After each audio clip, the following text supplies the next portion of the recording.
Sing in my heart all the stirrings of compassion. Blow in the wind, rise in the sea, move in the hand, giving life the shape of justice.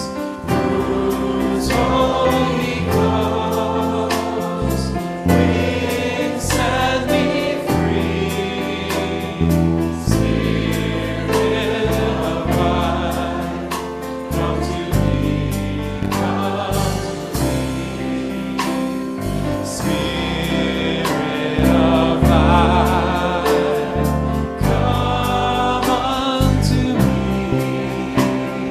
Sing in my heart all the stirrings of compassion. Blow in the wind, rise in the sea, move in the hand, giving life the shape of justice. Whose holy cause will set me free.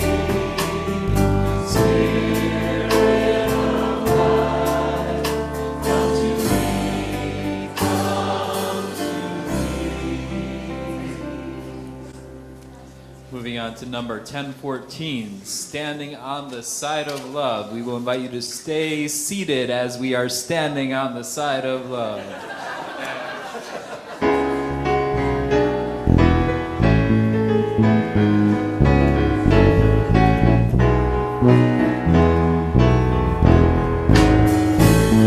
The promise of the Spirit, make hope and love alive. And so every soul is blessed and made whole. The truth in our hearts is alive. We are standing on the side of love. Hands joined together as hearts beat as one. Holding by faith, we dare to proclaim. We are standing on the side of love. Sometimes we build a barrier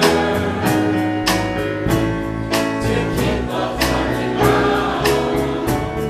We're often by fear, unwilling to hear, denying the beauty we found. We are standing on the side of love. Hands joined together as hearts beat as one. And golden by faith, we dare to proclaim. We are standing on the side of love. A bright new day is dawning. When love will not divide. Reflections of grace in every embrace, fulfilling the vision divine. We are standing on the side of love. Hands joined together as hearts beat as one. In golden light, we dare to proclaim. We are standing on the side of love. We are standing on the side.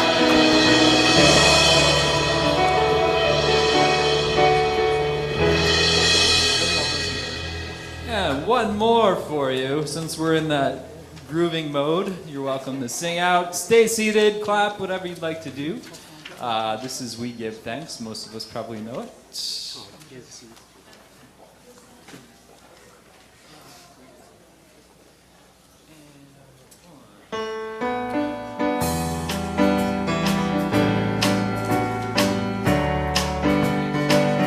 Oh, we give thanks for His precious name. For all gathered here, and the small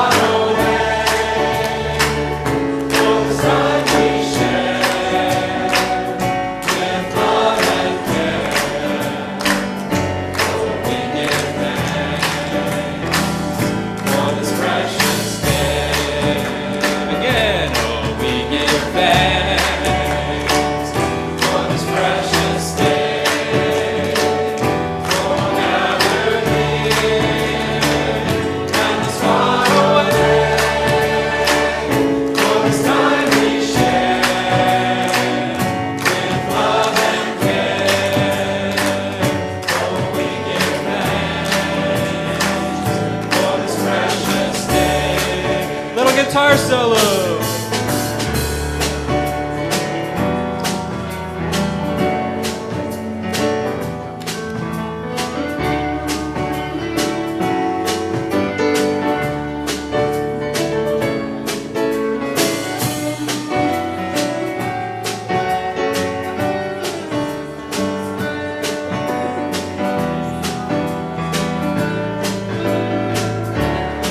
One last time, oh, we give thanks for this precious day, for our gathered here and this far away, for this time we share with love and care. Oh, we give thanks for this precious day.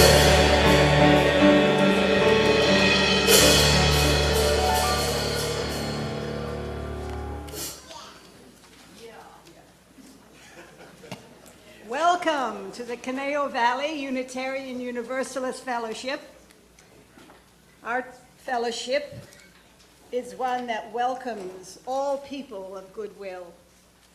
My name is Thelma Williams. And my name is Sue Rosecrans. Welcome to all of you to this wonderful celebration.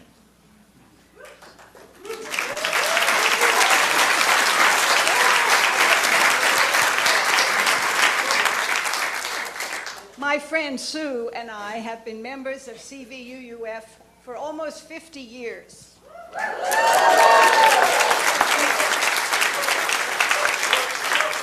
We have seen wonderful growth and exciting changes over the years. We rejoice in the celebration and in the installation of Reverend Nica Eaton-Guinn as our third settled minister.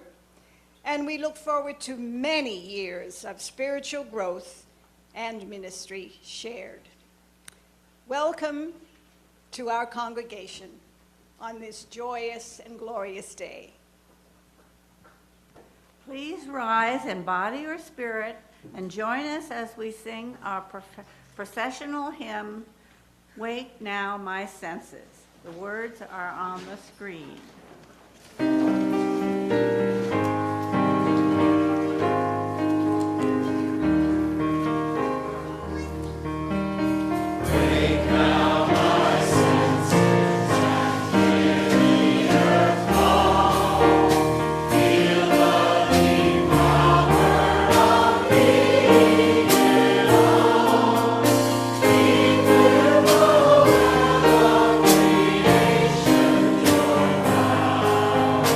Give me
Please be seated.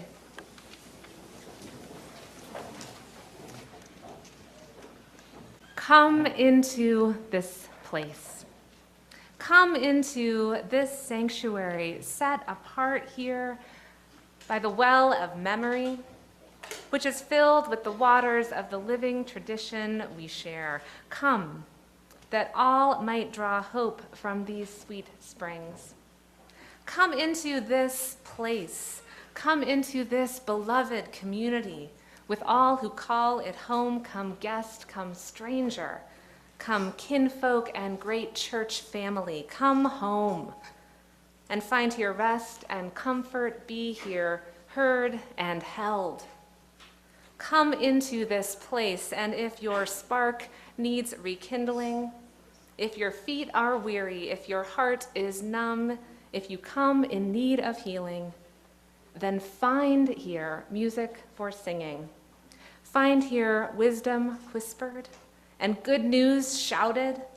Find here justice rising in the good work of resistance and solidarity.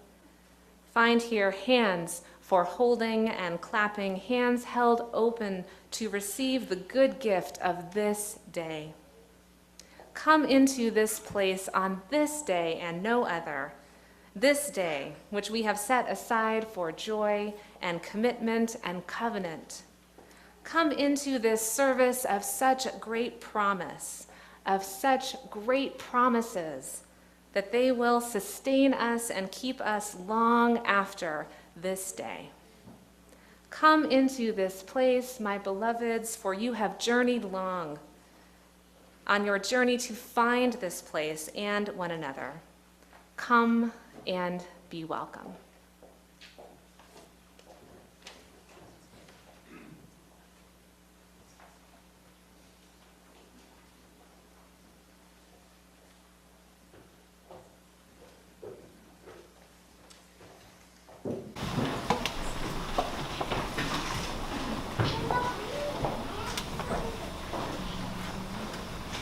Church committee.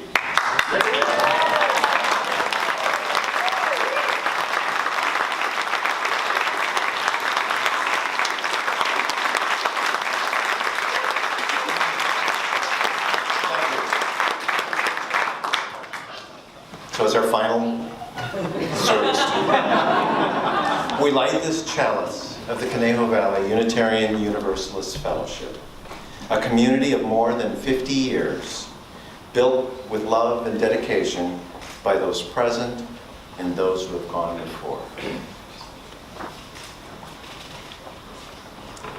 We light this chalice to honor Reverend Nica Eaton-Guinn, recognizing her commitment to ministry in the Unitarian Universalist faith, in gratitude for the journey that brought her to us, and in appreciation of her many gifts and talents. We light this chalice in celebration of the covenant between the fellowship and Reverend Nica. With spiritual courage and boundless love, may our commitment carry us forward to a just and compassionate future.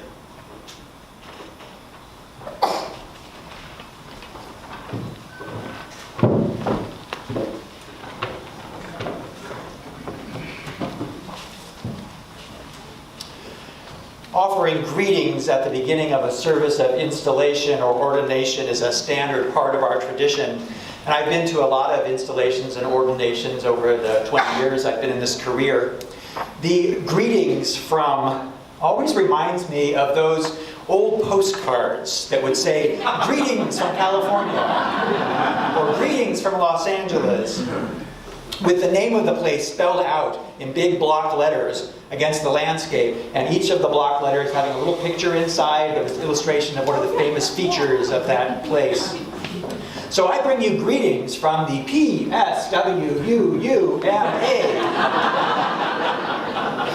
the Pacific Southwest chapter of the Unitarian Universalist Ministers Association. And inside of each of those big block letters, I want you to see a little picture of the famous features of our PSWUUMA chapter.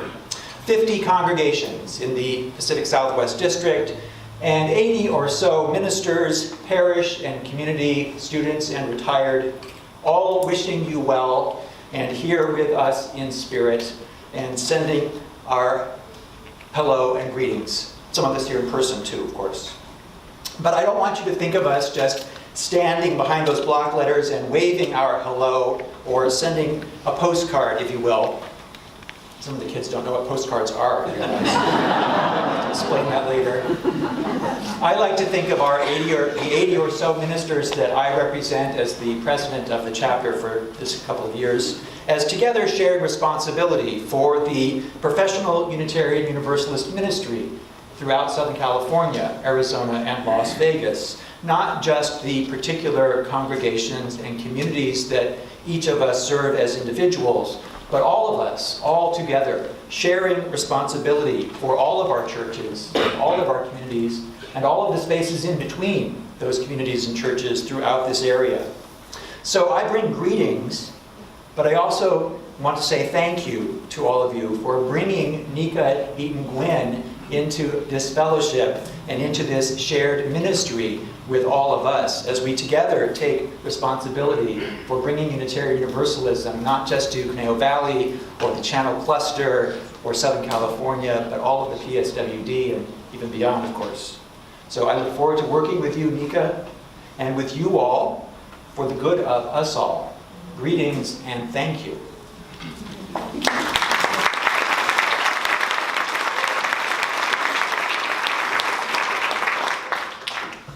Good afternoon, everyone. My name is Imam Ahmed Patel. I'm from the Islamic Center of Conejo Valley. When I was invited for this event, I thought there was some installation of some building going on somewhere. So I said to the person at my mosque, I said, send a handyman. She said no, and then she explained to me, so my apology. I speak on behalf of the Islamic Center of Conejo Valley, and I'm sure on behalf of the Conejo Valley Interfaith community also. First and foremost, I'm honored to be here in your gathering. I hope in the future we can have more gatherings like this that represents everyone. And I just love this gathering. Everyone is represented, everyone is loved. I know every church teaches the same, every mosque, every synagogue, every temple teaches the same. And this is the manifestation of the teachings that we deliver in our sermons on a regular basis.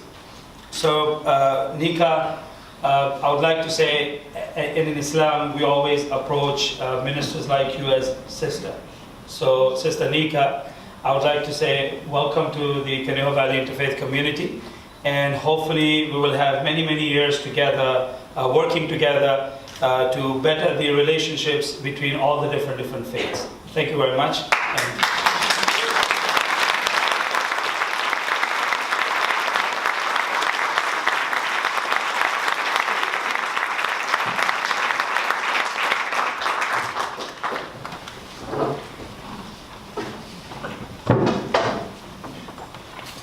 Forgive me, I move slowly today.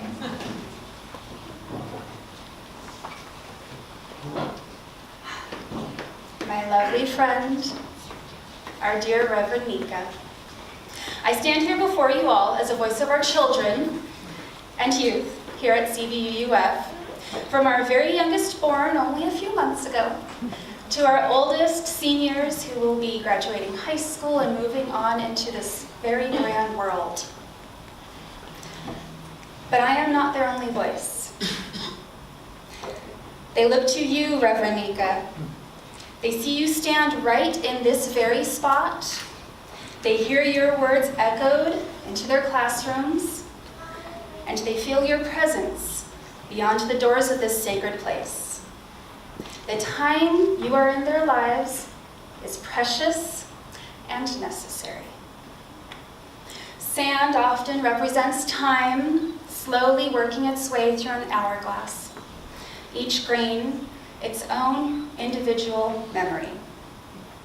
As a symbol of the time spent and memories created here in this community now and in the future, I invite our children, and I know there are some hiding out in the audience, so please come forward, to come and pour their sand into this vessel, each layer representing our love, honesty, commitment, and, of course, fun.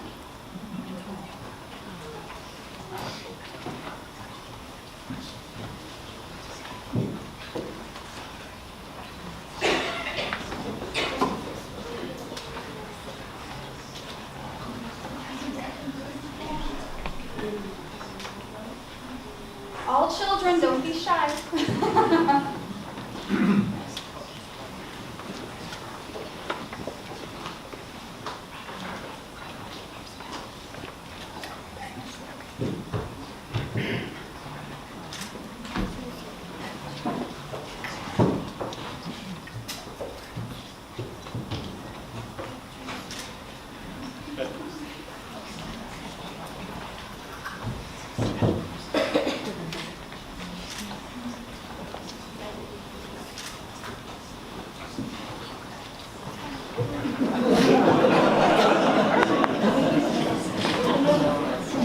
You never know what's going to happen. It's always going to be something.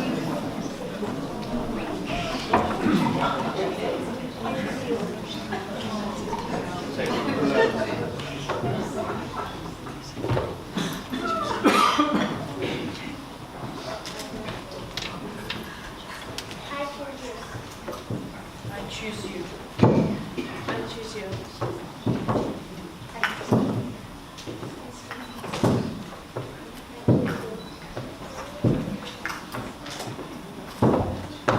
Coming back around. Come on.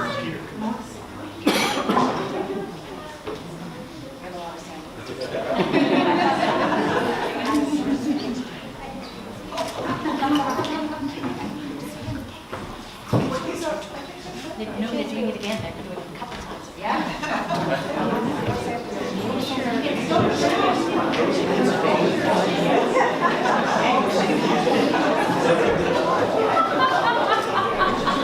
I told you fun. I promised fun. Same time around because better be some fun after this.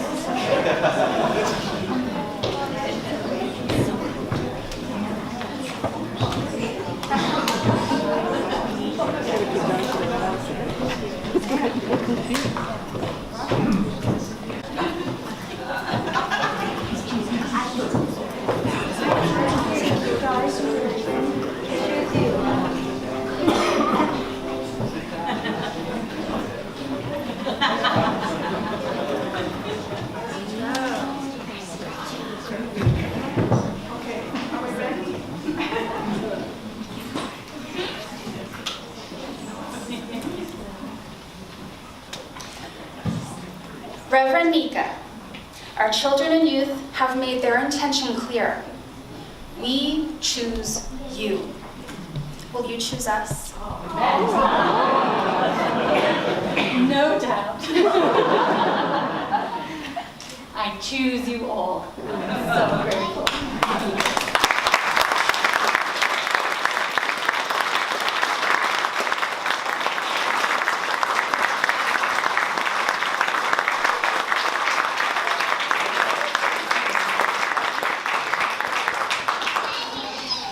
As one more token of our commitment to you, a medallion with the words that you heard spoken here, I choose you. Reverend Nica, thank you for the gift of your ministry. May we all grow stronger together.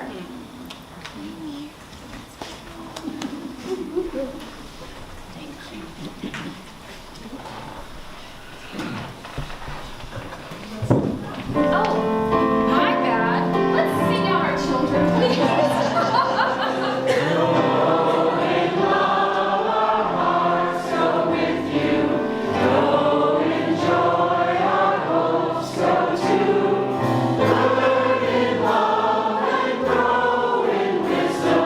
Shine your light.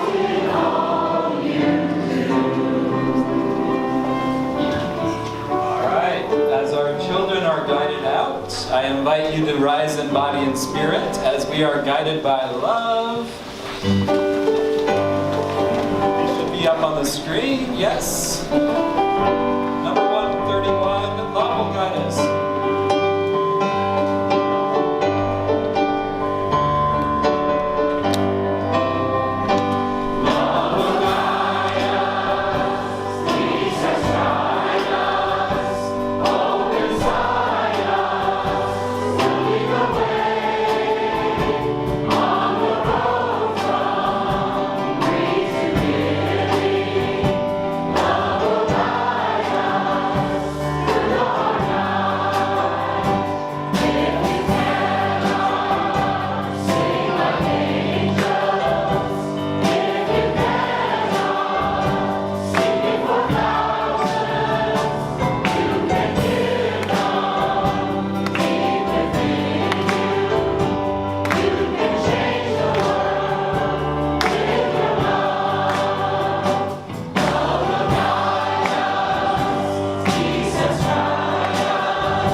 Hello, everybody.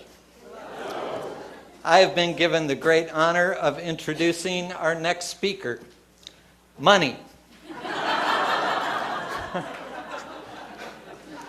You've all heard that money talks, it's true, but you all get to decide now what it will say. The offering today, as is the tradition for many installation and ordination services, will go to the Living Tradition Fund, which helps provide scholarships, debt reduction grants, and financial assistance in times of need to seminarians, ministers, religious professionals, other congregational staff, and retired ministers and their loved ones. I personally have been very grateful for the assistance provided through this fund and know many stories of other individuals who have received crucial assistance in times of need. It offers meaningful help, made all the more meaningful by the fact that it is provided by the generosity of Unitarian Universalists across the country, people like you at times like this.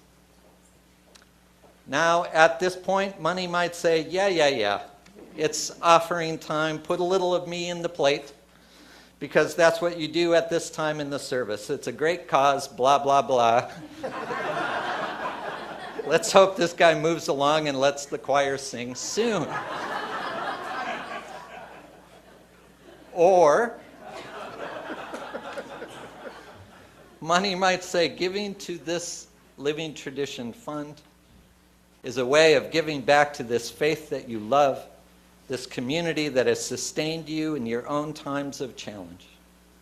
It is a way of honoring connections, celebrating not only the vibrant, thoughtful, dynamic minister whom you install today, but also the professional ministry and the shared ministry throughout the interdependent web of our Association of Congregations, sending your generosity out across that web to touch the lives of people you will never know, but whom you nevertheless love.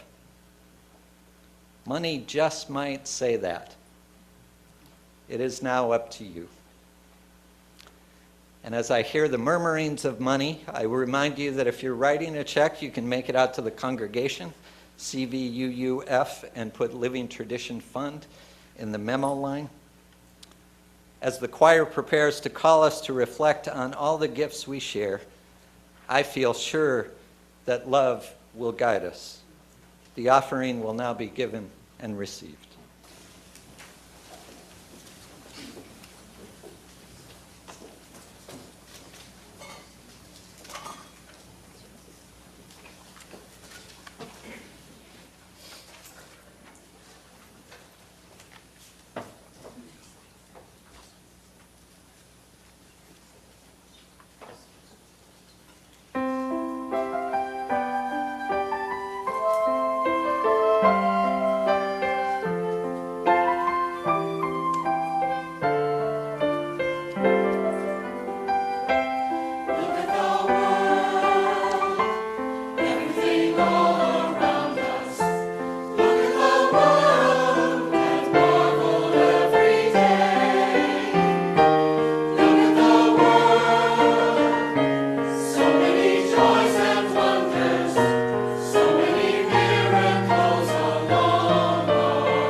with our hearts and spirits filled with that beautiful music, I invite you to speak the words in italics on the screen for this responsive reading entitled, "We Need One Another" by George Odell. We need one another when we mourn and would be comforted. We need one another when we are in trouble and afraid. We need one another when we are in despair, in temptation, and need to be called to our best selves again. We need one another when we would accomplish some great purpose and cannot do it alone. We need one another in the hour of success, when we look for someone to share our triumphs. We need one another in the hour of defeat, when with encouragement we might endure and stand again. We need one another when we come to die and would have gentle hands prepare us for the journey.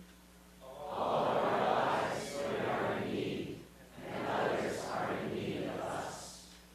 And you all have been on quite a journey together. A journey that has brought you into this strong and singing and beautiful community, ready to jump into your ministry fully with Reverend Nica. And you've gotten here through hard work and hope, through good intention and incredible motivation. And we often tell a person who is about to be installed to pause and soak it all in so that she can remember every sweet moment of this day. But I'll also remind you, the congregation, that this is a time to pause and soak it all in and remember every precious moment of this day. As much as it is Nica's installation, it is your installation as well. And so as you feel comfortable and ready to soak this sweet and precious moment in, I invite you to close your eyes if you are comfortable doing that, to let your shoulders gently fall, and to take a breath in and exhale, feeling yourself breathing in sync with the rest of this room. And as you take another breath in, to hold this sweet, precious moment where your community is all together celebrating this momentous and beautiful day. And as you breathe out, to note the sacredness of being together at this time, when you are committing to each other once again to walk together in love. And as you continue to be intentional with your breath, holding that mental and spiritual space of connecting love, I invite you to hold each other in the silence and stillness for a few moments.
best fringe benefit of being a minister is that on occasions like this, I get to see all of the faces.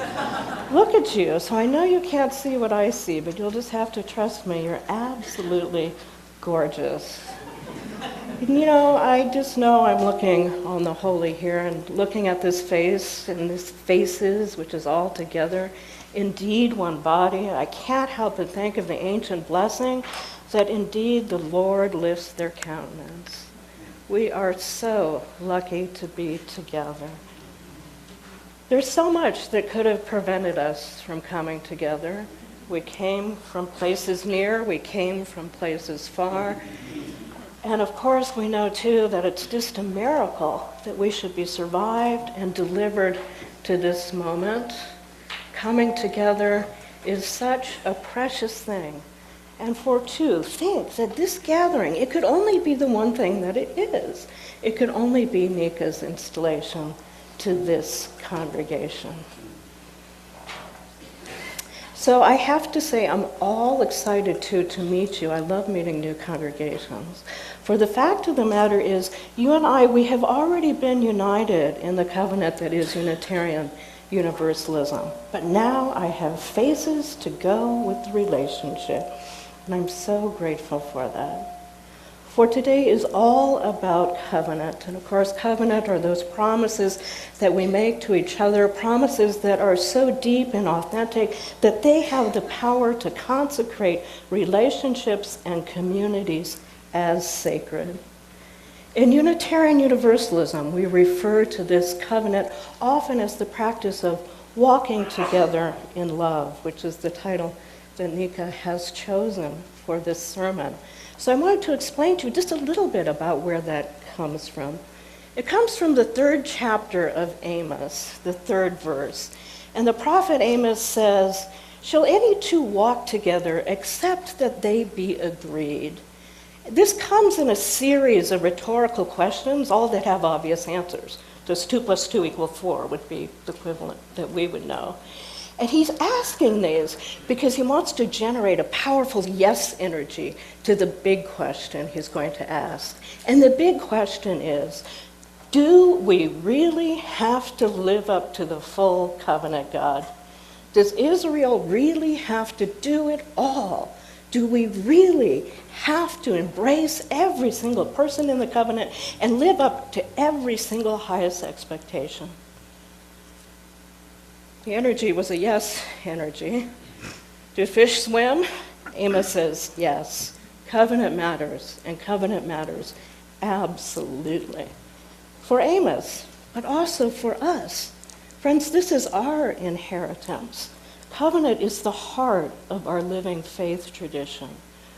When the first Puritan and Pilgrim immigrants came to New England, they had to decide how could they set up a church? By what authority was a church formed?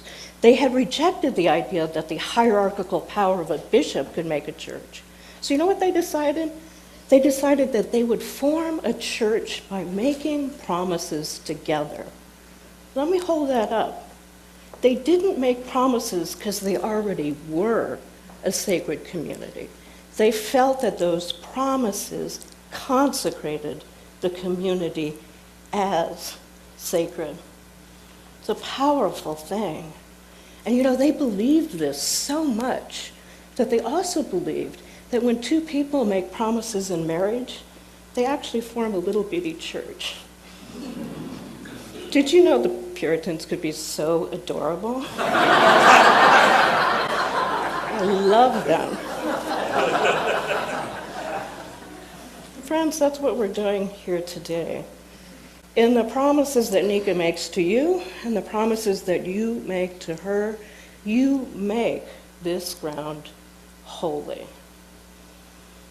So that's not to say that from time to time there aren't some challenges to the power of covenant. And actually, we wouldn't even have a Unitarian movement if it were not for one challenge that occurred in the early 19th century, and I promise this is my last visit to the 19th century. But in the early 19th century, those congregational churches that had been formed by covenant, a disagreement came up. And they used that verse from Amos as a way of talking about their disagreement. The disagreement was that on one hand, folks were thinking God was Trinitarian, other folks were thinking maybe Unitarian. There was a disagreement about human nature. Were humans good? Were humans depraved? Were humans capable of almost divine potential? But you know what? The real division in the church at that time was a question about covenant. It was a question about, can covenant hold all of this disagreement? Can covenant hold all of these different points of view? Or is there at some point you have to assume that people should just have to agree on a whole lot of stuff before they ever enter into covenant? Can two walk together except that they be agreed? Well, it was our ancestors who emerged out of that conversation as Unitarian, who said that actually covenant has infinite capacity to hold diversity, because covenant holds in love. That the purity of the church would never be guaranteed by ensuring you only let in people who thought right. The purity of the church could only be guaranteed by the authenticity of the heart intention. That is our legacy. Of course, Amos's question is always with us. Our distinguished UU minister, Jane Zepka, put it hysterically once. She asked this question in a very succinct way. She said, well, just how much weirdness can Unitarian Universalism hold? The totally wonderful thing about that was she asked it at a service of recognition for new ministers. So I do not ask that question precisely today, but only to point out that our legacy is to say an infinite amount of weirdness, an infinite amount of weirdness. That love is available to us. So can you stand a bizarre late-breaking news update on Amos? Believe it or not, there is one. I have just learned that scholars of the Hebrew Bible are thinking that actually that verse never said anything about agreement. Whoops. Apparently, our best thinkers on this topic are now telling us that the verse should actually have read, can two walk together except that they have an appointment?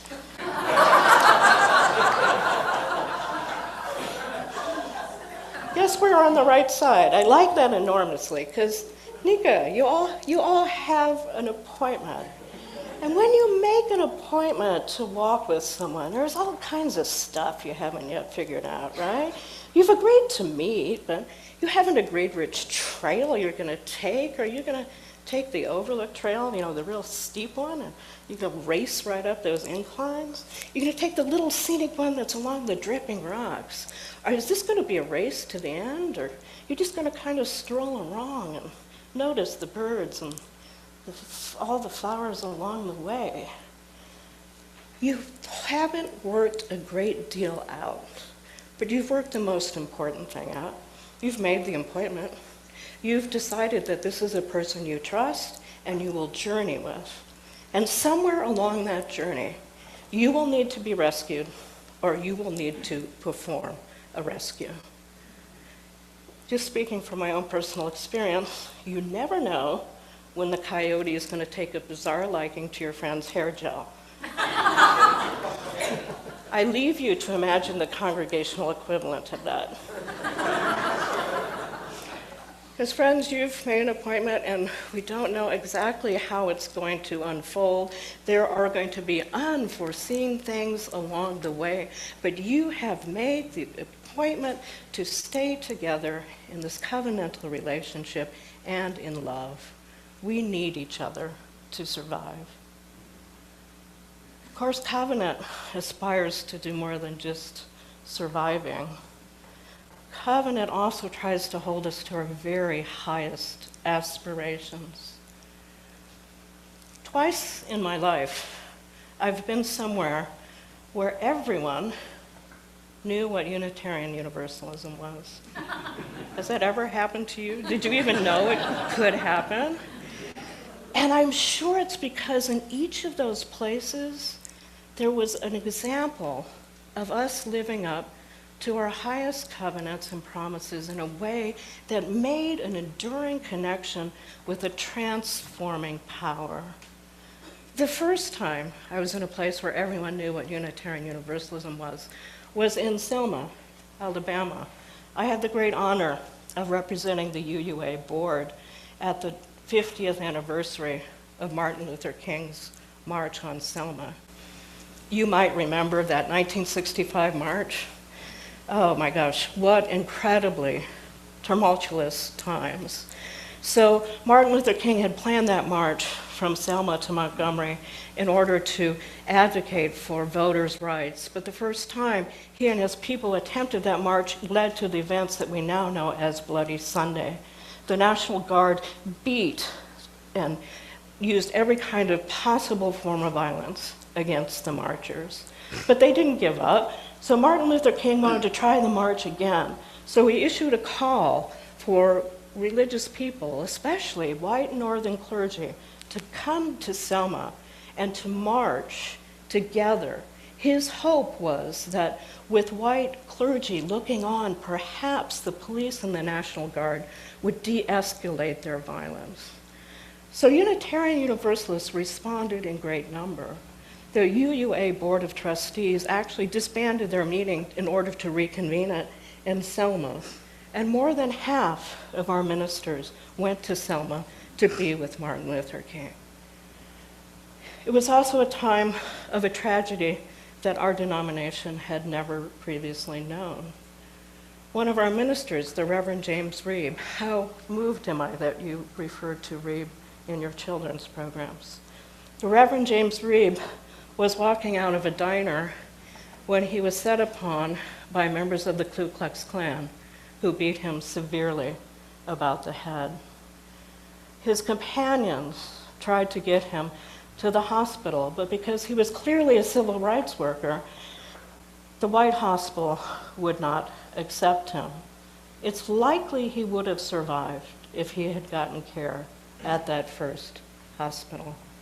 So his companions had to drive him to the next hospital, and they were in a car that got followed again by different Ku Klux Klan members. The car had attracted attention because it had black and white people in it both. They finally got Reeb to the hospital, but it was too late, and he died not long after. We had never before had the experience of realizing how quickly you can lose something like white skin privilege, something that you might not even have realized you had. It was a shock to us as a denomination.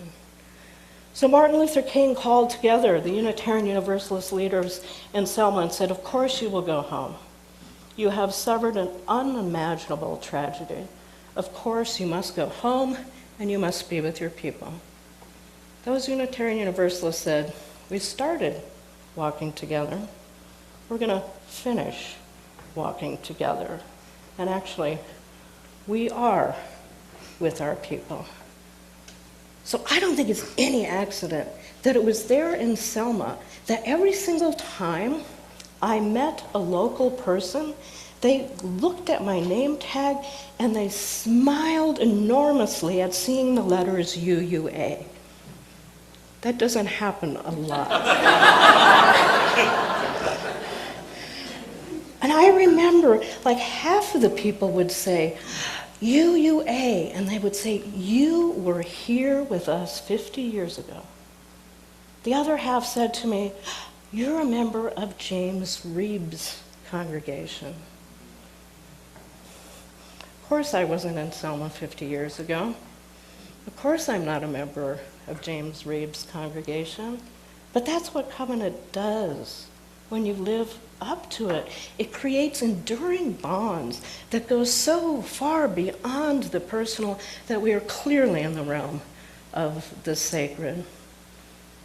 I am a member of James Reeb's congregation. I was there 50 years ago. You were there 50 years ago. You are a member of James Reeb's congregation. There's only one other place I've been where everyone knew about Unitarian Universalism. That's a little closer to home in both time and place It's actually a women's prison that's not far away from the congregation I serve in Ohio. Last year at General Assembly, we voted to give the Sunday offering to the Horizon Prison Initiative, which is a faith-based program that goes into prison and works with inmates on leadership skills and spiritual development and pairs them with faith partners in the community who come to visit and be conversation partners. This program had never before been put in a women's facility, and the money that we raised at General Assembly allowed it to happen. So because I'm the closest minister, me with my vast prison experience, never thought I'd be doing a prison ministry, suddenly ends up with a prison ministry. And oh my gosh, I can't tell you how in love I have become with these women. So the first time that we were allowed in to meet the women, some members of my congregation and I, we got to bring them Christmas dinner. That was amazing. I'll never forget the woman who wept because she hadn't seen a piece of truly green lettuce in 4 years. Or the woman who wept because she hadn't remembered the enormous difference between cookies baked in love and cookies not baked with love. But what will always stay in my heart is when the program director introduced us. She lined it up, all the women, and she said, "Ladies, the Unitarian Universalists are in the house." And there's this cheer. Unitarian Universalists, yay, you, yay, you. It was so moving. And you know, now that I've gotten to know them and we've had conversations together about their spiritual growth and their intentions, oh my gosh, those women are you. I have never seen a more powerful example of covenant, I think, in my entire life. They are each of them in different places theologically, but they have made this profound commitment to each other, to be vulnerable with each other and to help each other with their own personal spiritual growth. Their covenant is a live and vibrant thing in that place that otherwise has so little life and so little hope. It moves me so much that they are committed not just to doing better when they get out, but to making that place better with their love for each other. When I explained this to someone and was getting all excited about offering this up as an example of what covenant can do, one cynical voice said to me, well, of course they can be in covenant because there's no possibility for them to leave. And I realized that wasn't it at all. There was nothing about the walls that hold those women in that encourage them to choose love. There's nothing about prison that encourages a choice of love. There's nothing about the lives that those women had lived previously that would support a choice of love. And yet that's exactly what they have done. They say to me over and over again, I just wish I could have figured this out before coming to prison. So, I tell you all of this, stories from other times and other places, because I want you to know that the covenants that you make today, the covenant that you make with Nica, it is supported and held by larger covenants, larger enduring covenants that connect you with the transforming power and a love that just cannot be denied. That is with you as you move forward. And Nica, too, is held by these larger covenants and by this transforming power. So when I met Nica, and she's given me permission to share this, She wasn't always entirely clear about her path towards ministry. And Nica, I imagine you must have felt like, if, to use our forest walk analogy, like I was somewhere way up on the path in the forest and you were like just beginning to enter it. And I must have seemed like I was calling out to you from a very far distance, come on, come on. Nica's been kind enough to say I encouraged her in ministry, and it's not like I didn't notice you looking for the exits. That was pretty clear. But you know what? I think even though that was true, there was something else that was true too, which is that this moment had already happened, that other moments like this had already happened, and that in fact, while it might have seemed that we weren't together, I think we were already walking together in that moment, because that's how covenant works. You walk together. No one is forward, no one is behind. So I need to get out of the way, because I can talk about covenant forever, but only you can do this sacred thing and make it so. And so I do leave you, though, with my most sincere wishes for the promises that you make to each other. I hope these promises are as enduring and as strong as those walls that do hold in the women in the prison in Ohio, but now made with love and with care. And I know when you make these promises, you have the chance to demonstrate to the world a new kind of power. A power that has nothing to do with weapons or armies, but a power that comes from sharing with instead of having power over. I can't wait to see what unfolds for all of you.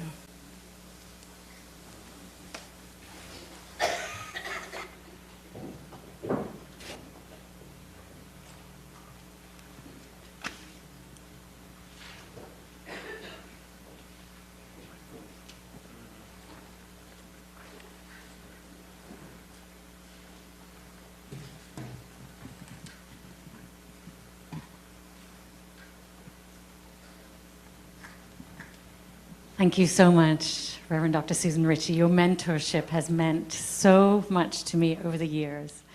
And she's right, there were times when the path felt really hard, and I just didn't know if I could keep going. And it was Susan who said, you are going on, because I see you in the future. And I'm so, so grateful for that. Thank you. Profoundly grateful. It is beautiful to see all your faces. So in symbolism of our shared journey, walking together in love throughout life, we're going to sing a song that has very special meaning to me. I heard it at my first UU General Assembly and have followed the band Emma's Revolution that wrote and performed this song ever since. And I invite you to join me in the chorus. I am alone and I am searching, hungering for answers in my time. I am balanced at the brink of wisdom. I'm impatient to receive a sign. I move forward with my senses open. Imperfection, it be my crime. In humility, I will listen. We're all swimming to the other side. Please join me in the chorus. We are living neath the great big dipper. We are washed by the very same rain. We are swimming in this stream together, some in power, some in pain. We can worship this ground we walk on, cherishing the beings that we live beside. Loving spirits will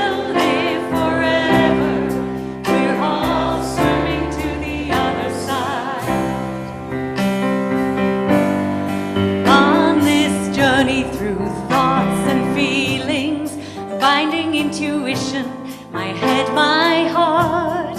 I am gathering my tools together. I'm preparing to do my part. All of those who have come before me band together and be my guide, loving lessons that I will follow. We're all swimming to the other side. Meet the great big dipper. We are washed by the same rain. We are swimming in the stream together, some in power and some in pain. We can worship this ground we walk on, cherishing the waves that we live beside. Loving spirits will live forever. We're all swimming to the other side. When we get there, we'll discover all of the gifts we've been given to share have been with us since life's beginning, and we never noticed they were there. We can balance at the brink of wisdom, never recognizing that we've arrived. Loving spirits will live together. We're all swimming to the other side. We are living in the great big dipper. We are washed by the very same rain. We are swimming in this stream together, some in power and some in pain. We can worship this ground we walk on, cherishing the beings that we live beside. Loving spirits will live forever. We're all swimming to the other side. Loving spirits will live forever. We're all swimming to the other side.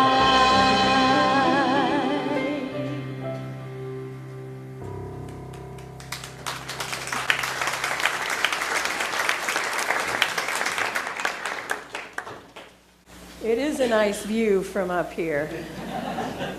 Look at you all. Look at the expectation. Look at the joy and the anticipation. And hello to the people in the overflow room. Woo!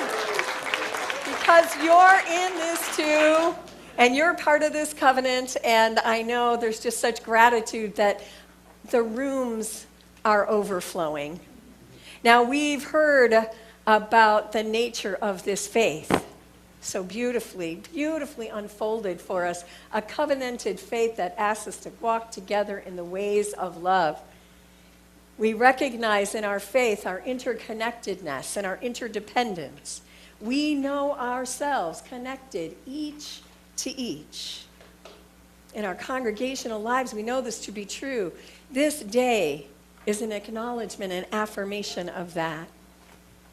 And so we're going to use our bodies to enact that sense of connectedness. Because if we're swimming to the other side, y'all, we need one another, and we need to know that we're connected. So I'm going to go ahead and invite you to stand up. And invite you to just, and Nica, I'd like you to get kind of in the center there. Will you do that? And I invite you to just put your hand on the shoulder of the person near you. People in the overflow room, I want you to do that too. And I want you to just feel the Spirit that's moving in and through each and every one of us. And just know ourselves connected room to room, each to each. And I want you to take a deep collective breath and release, and do that one more time, and feel, let the experience remind you of your connectedness. Dr. King said we are caught, bound in a single garment of destiny, caught in a network of mutuality, and this is a web of mutuality, reminding us that we are connected each to each.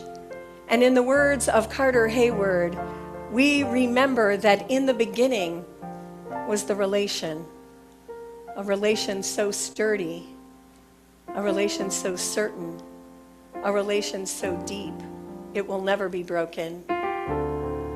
We remember the relation, and so let us use our bodies. And as you feel the person that you're touching, know that this connection is enduring beyond the touch. I invite you into that place of silence and honesty known by many names. Will you pray with me? Holy Spirit of life, Spirit of love, Holy One, moving in, through, and among us. May this web be sturdy. May it hold all the hopes and dreams and challenges and opportunities of this ministry. May it be tended with intention and care and repaired when broken. May love pulse through us in this moment, in this day, and in the days to come. And let the people say, amen and amen. And as you move back to your seats and sit down, you'll hold in your hand the warmth of the person that you touched and carry it with you.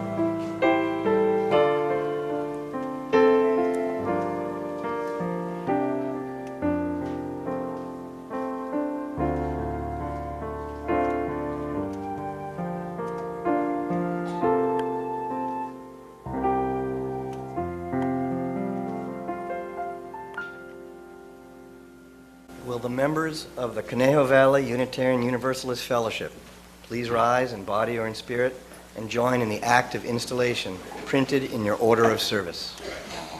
Or up on the screen. We gather today to install Reverend Nica Eaton-Guinn as settled minister of this fellowship and to rededicate ourselves to the mission and values of this congregation and our Unitarian Universalist faith. We celebrate this congregation's call to nurture spiritually courageous people who transform the world through justice and compassion. This is our religious home and our community, one to which we entrust our spirits. In the living tradition of Unitarian Universalism, the authority and privilege of calling ministers rests solely with the congregation. Likewise, their choice to respond to the call to serve a congregation rests solely with the minister. Reverend Nica, after an extensive search process and a long period of discernment from this congregation and from you, we voted joyously and unanimously to call you as our minister in May 2016. We have called you to be among us, to make our concerns your concerns, and to lead us by nurturing us to be spiritually courageous, wholehearted people. We have already recognized and benefited from your calling to the ministry. Now, on this day, we install you as our minister, to live and serve, to learn and love, and to move humbly with us and with all that is holy. Reverend Nica, are you ready and willing to undertake the sacred commitments of this ministry? I am.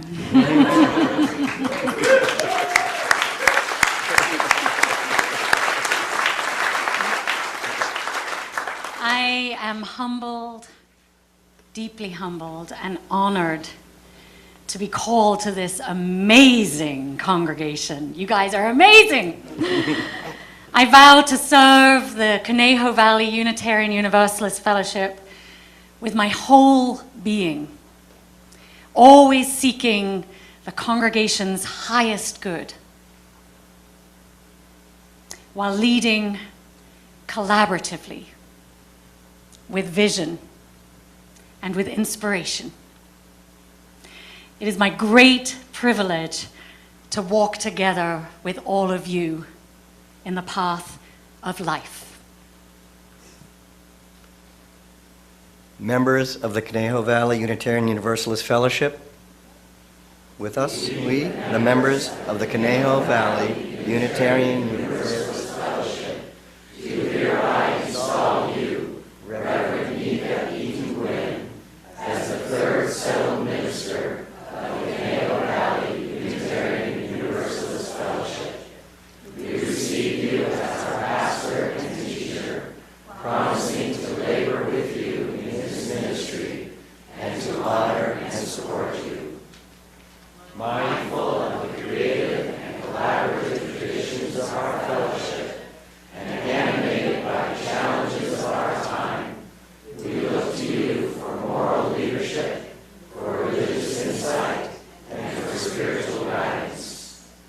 We ask you to speak the truth with love, minister to our joys and sorrows alike, nurture our spiritual growth, and celebrate the many blessings of our lives together.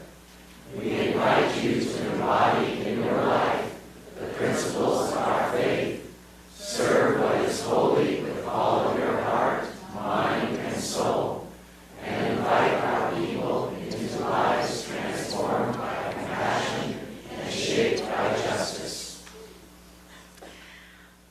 With humility and deep gratitude.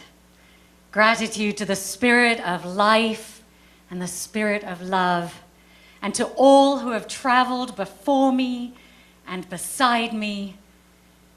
And with your continuing support, I joyfully take up this ministry to which you have called me. Will all who wish to add their love and encouragement to this ceremony please rise in body or spirit and join in affirmation of this installation. In the beauty of this afternoon, we witness an unrepeatable moment. We, the gathered congregation of friends, family, and colleagues, recognize and affirm you as the minister of this congregation. We rejoice with you on this occasion and offer you our continuing prayers, friendship, and support. May your ministry be a blessing to this fellowship and to the world. and let the people say, Amen.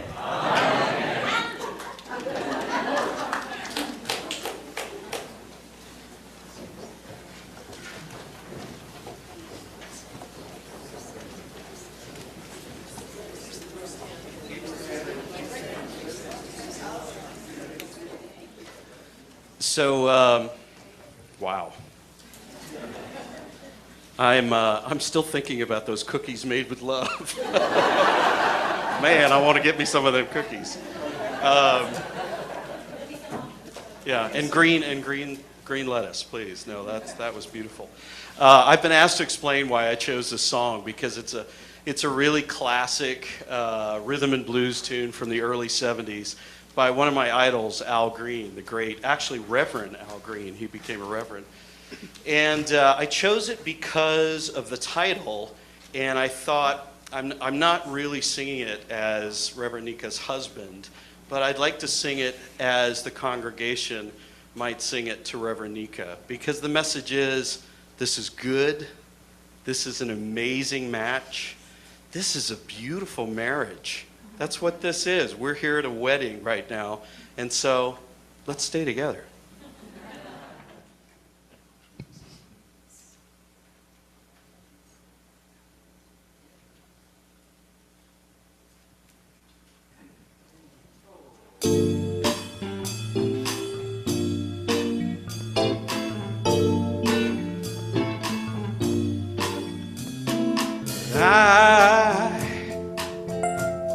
I'm so in love with you. Whatever you want to do is all right with me. 'Cause you make me feel so brand new.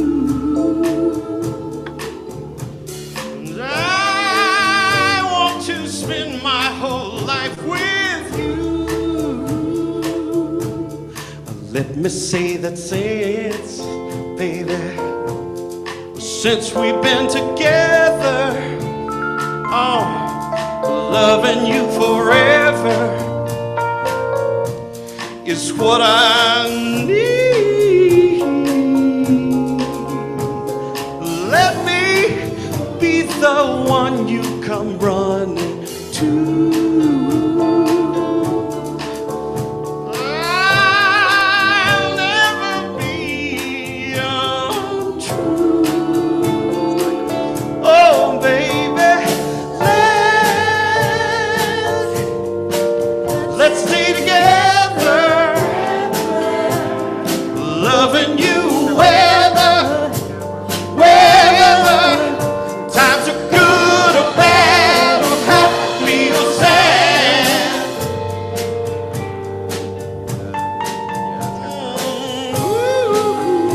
Ooh, yeah. Oh, times are good or bad, or happy or sad.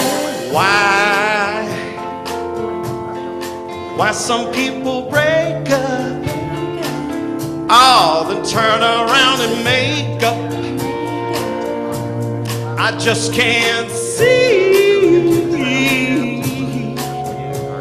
'cause you never do that to me.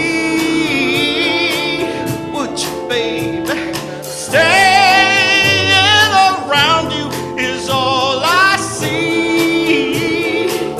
It's what I want to do. Let's stay together, loving you whether times are good or bad, or happy or sad. Come on. Let's stay together,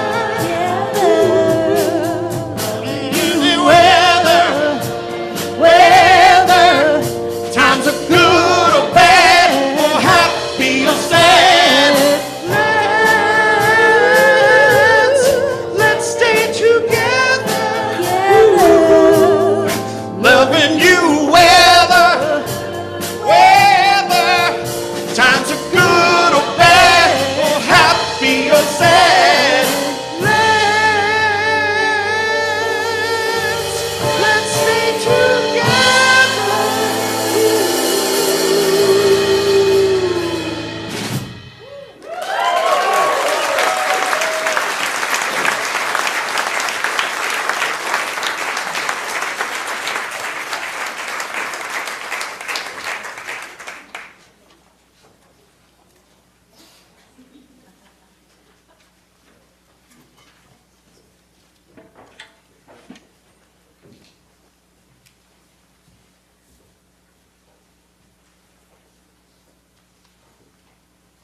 Anna, you promised it was up here. So Ani and I switched roles, but it's not. Okay, sorry. I tried to avoid this because I'm a crier, so you guys are just going to have to deal with it. In the 9 short months since we started this journey together, we, all the members and friends of CVUUF, have felt your warmth and your compassion, your tender heart that you pour into worship services, and the love and the dedication that you have towards the fellowship. We see our path together as long, healthy, and vibrantly growing with love together. The Committee on Shared Ministry and all the members of this congregation hope that you feel our love and our commitment to a healthy, sustainable, active, and compassionately shared ministry with you. Because of the many, many generous donations from our members, from our friends, and other loved ones, we were able to fly Rosemary here from England to be with us today. We were also able to purchase the robe that you are now wearing, and we have one more surprise. Oh no. Casey,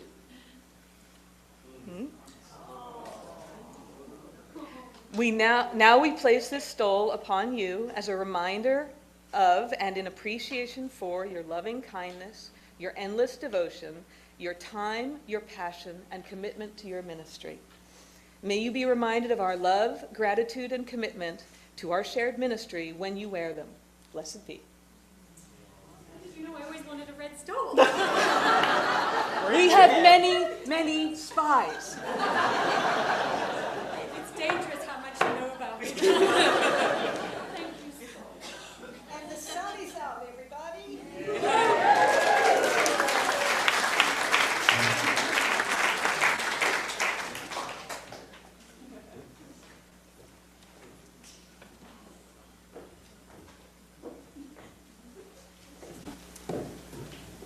Hello, my friend.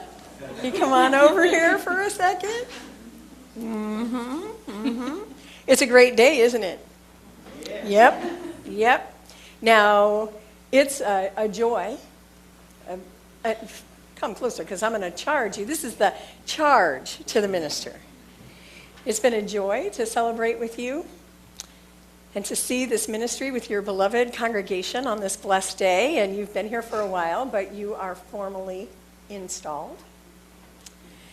Your relationship with the congregation has been sealed with a covenant.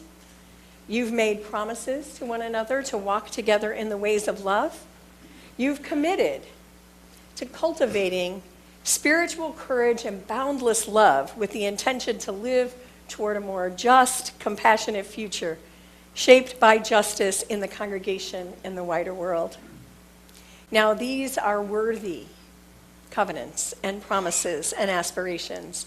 And I believe that ministry has always called us to this, to spiritual groundedness and to courage, and to submit to being transformed by compassion, to living toward the beloved community of justice and love. And yet we know that the world as it is needs us to do this more than ever.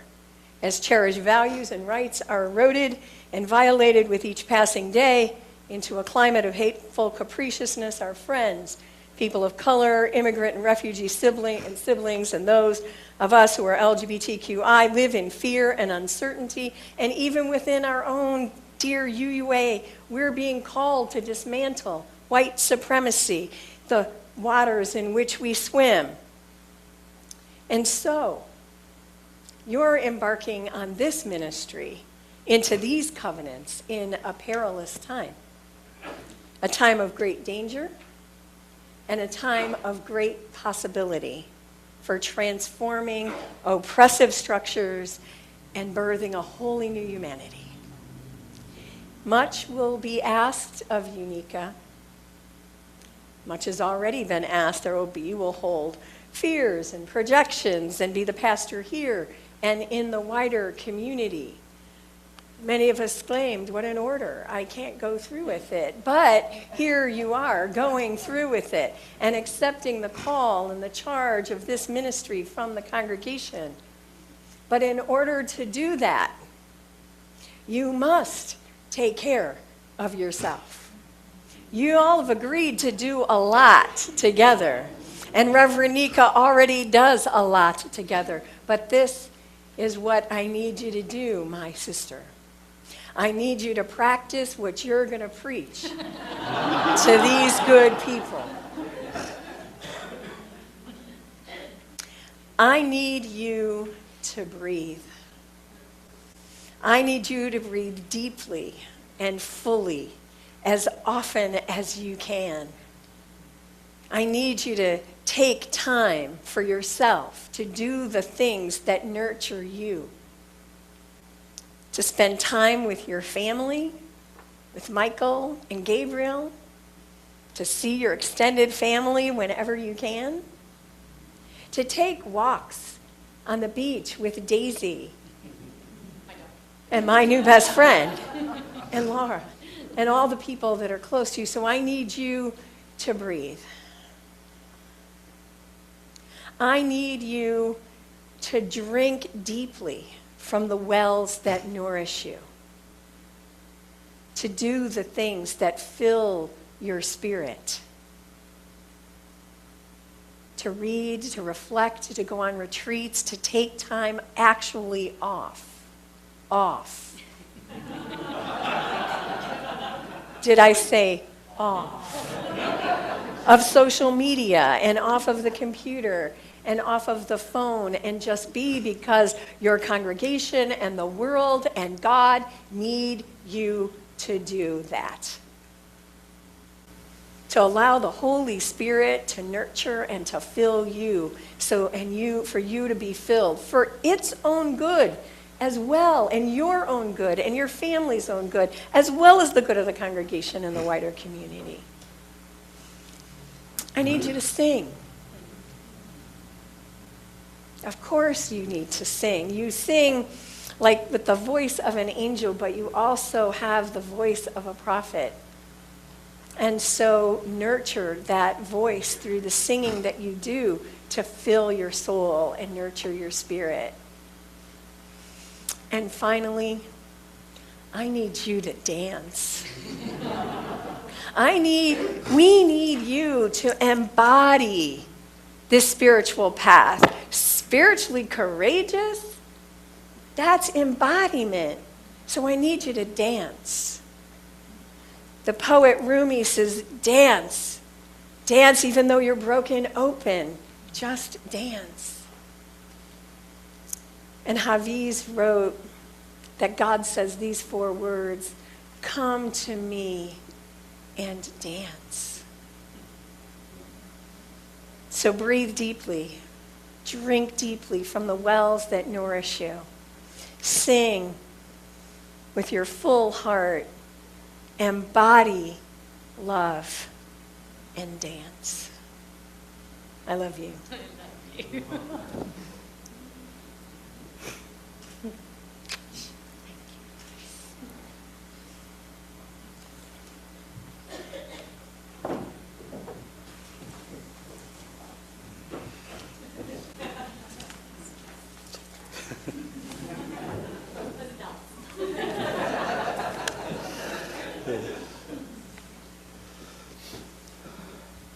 What a joy this has been. My spirit has just been filled up with you folks in this wonderful celebration that you had today. So my job is to charge you, and I'm wondering if I have any work left to do. I've known Reverend Nica since she began her journey of ministerial formation, pretty close to that. And you already know, and you've testified to the fact that you have a really great minister with incredible passion for spirit, for justice, an amazing talent. And together you have this amazing opportunity, because in my 38 years of being a Unitarian Universalist minister, there has never been a time when congregations like this one have been needed more. So I'm glad that this has filled you up for the work ahead. And so my task is to charge you, to urgently entreat you, according to the dictionary. So there is some urgency here. You've had a lot of visitors, I understand, since the election. And some of you have been working really hard on committees for a long time. And I want to tell you that they're not here to join your committee. That's not why they came.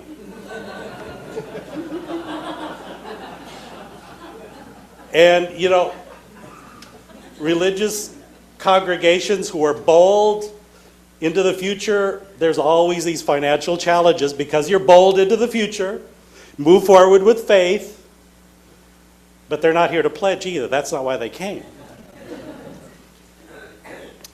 Why are they coming? You know, people don't change their Sunday morning routines on a whim. You know, the New York Times and coffee and brunch, all those things, they don't change that unless there's some kind of a crisis, some kind of a major change in their life. It could be that they have to escape a soul-deadening religious tradition that does not accept who they are as their deepest humanity. It could be that they have children that they want to raise to be wise and compassionate in a world that is anything but. and they need your help.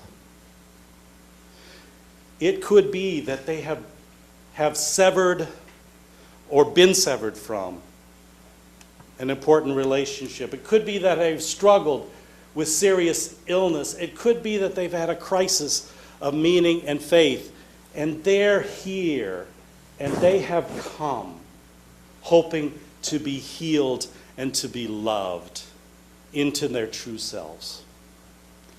Wow. And now our nation's in crisis, not just individuals.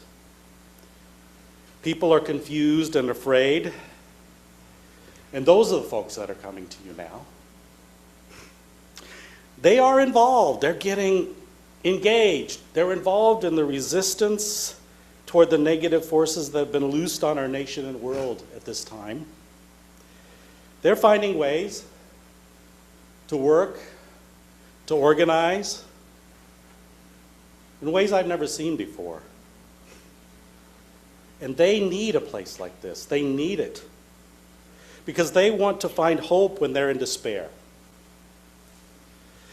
They want to guide their actions and their lives with deeper truths. And they want to see examples of people who can do that, and words that can guide them to do that, and music that can inspire them to do that.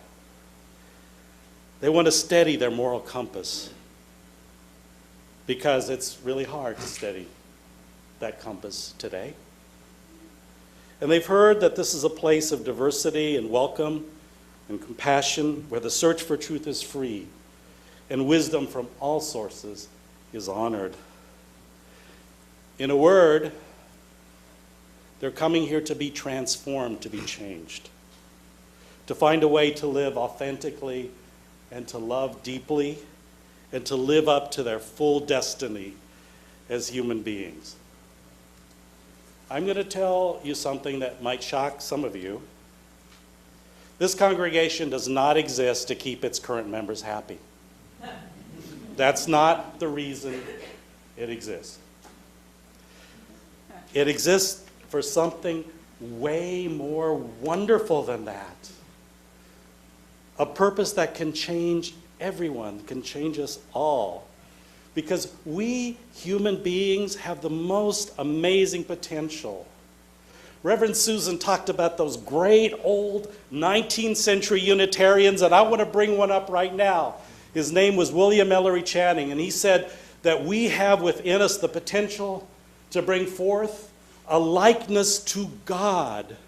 We have within us these divine potentials that can be developed, grown, and cultivated. Think about this. The Buddha, which so many people revere, was a human being. And his basic neurological structure is similar to ours. That potential is ours.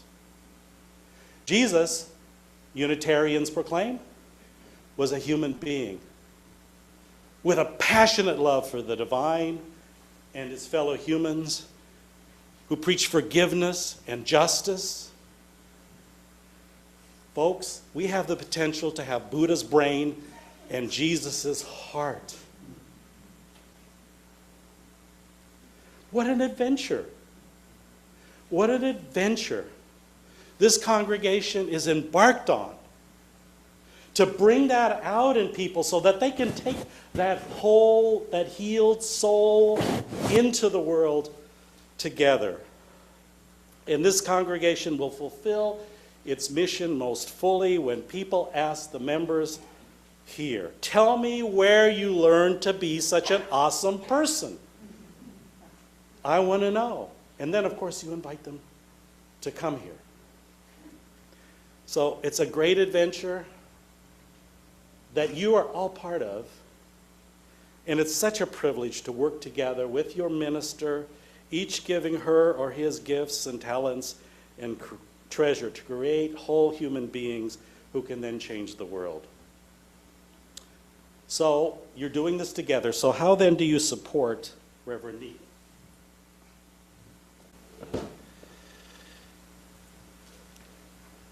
Don't ask her to do room service ministry.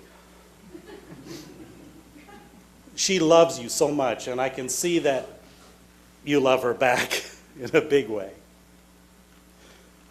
She loves you so much that she wants to do everything for you. And she will work too hard. You need to keep her from working too hard. And help, as leaders of this congregation, to keep your eyes on the prize of this adventure of transforming human lives and human society. So encourage her then to spend her time not on your pet projects, but on this mission of human wholeness and social transformation. And if you do that, then guess what? I think you'll change the world. Thank you for the privilege of knowing you, and thank you for the privilege of meeting you and being able to celebrate with you.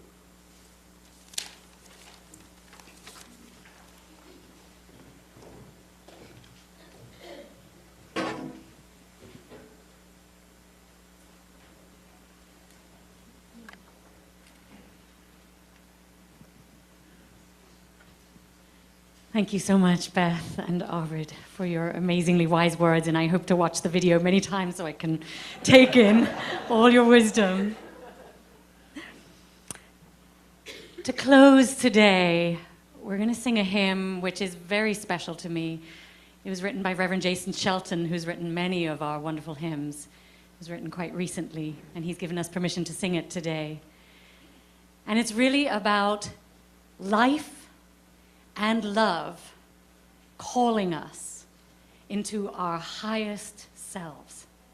And I invite you now to rise in body or spirit and sing your heart out, because life calls us on.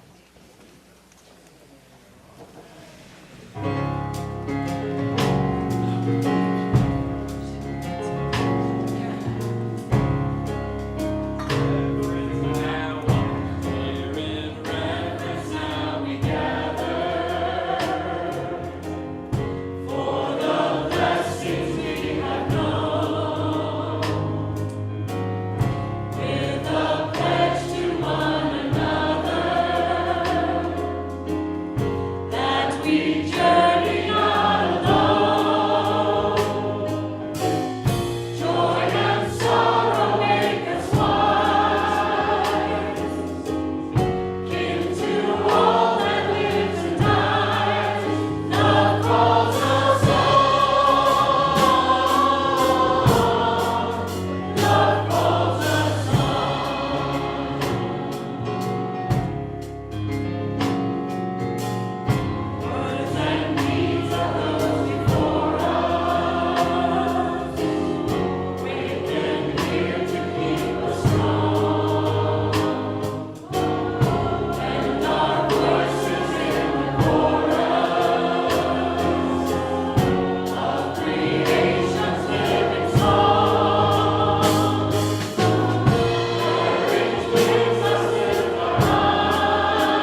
standing. And take the hand of someone near you if you feel comfortable.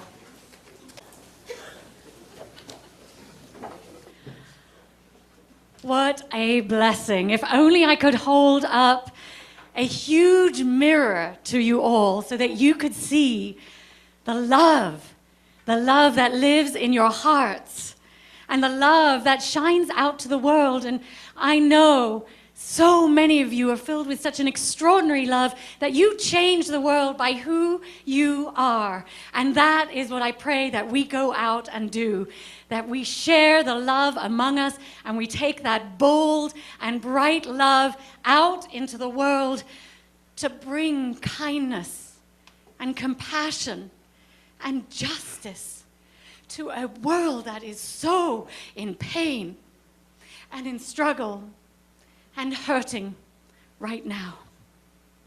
And we have the opportunity to share love here among us, to support one another, to hold each other up through difficult times, and to strengthen each other so that we can go out and transform the world and create whole beings within and whole beings beyond, and heal and love and bring compassion and justice.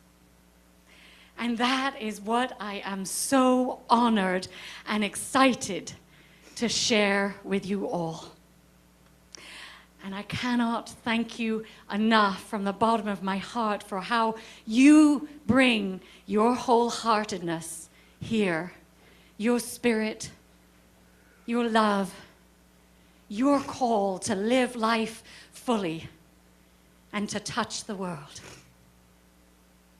Thank you. Thank you. May we walk together in peace, in joy, with inspiration, and guided by love today and always. May it be so. Amen. Please join us for a celebration, food, and dancing outside after the service. But although the ministers are going to process out in a moment, we invite you to remain in the sanctuary until our closing music is complete. And now, before we sing the closing song, we're going to extinguish our chalice together with the words that are on the screen. Don't worry, Annie, it's here. We extinguish this chalice, but not the light of truth, the warmth of community, or the fire of commitment. These we carry in our hearts until we are together again.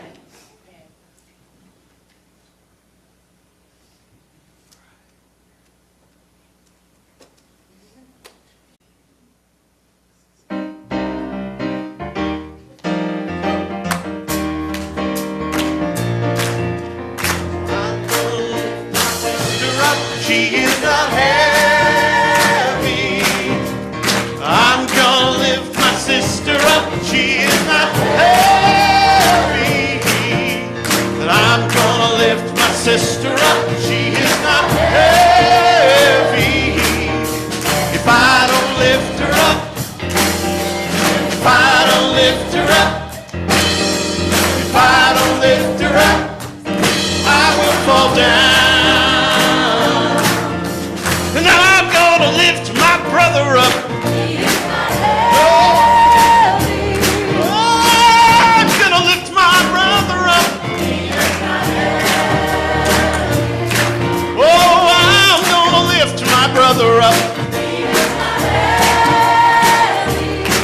'Cause if I don't lift him up, if I don't lift him up,